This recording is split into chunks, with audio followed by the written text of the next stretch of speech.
Hello students, welcome to Satya's EduTalks. இன்னைக்கு நம்ம Pitman English short and புக்கில் chapter 17ல following S பார்க்க போகிறோம்.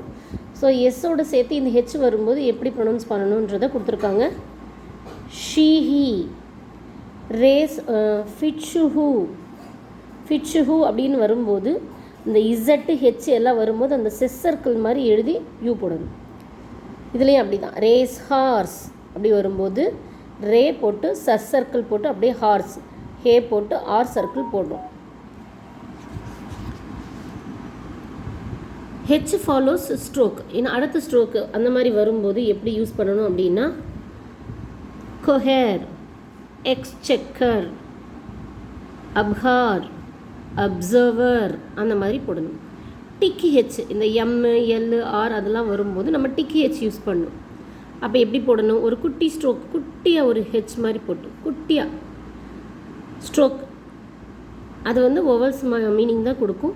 ஹெல்த்தி, ஹார்ம், ஹோம் இந்த மாதிரி வருது. டிக்கி ஹெச் வந்து மீடியலாக வரும்போது எப்படி வரும் அப்படின்னா for whom, of her, to her, inhuman, overhaul இது வரைக்கும் பார்ப்போம். இந்த ஓவர்ஹால் பார்த்திங்களா, இன்ஹியூமன், ஓவர்ஹால் மீடியலி வரும்போது ஃபுல் ஸ்ட்ரோக்காகவே போடுறோம். கன்வீனியண்ட்டாக எழுதும்போது இந்த டூ ஹேர் ஆஃப் ஹேர்னு வரும்போது நம்ம அந்த ஹூக்கு போடுறோம், அந்த குட்டி ஹூக் போடுறோம். இன்ஹியூமன், ஓவர்ஹால் வரும்போது ஃபுல் ஸ்ட்ரோக்கே போடுறோம்.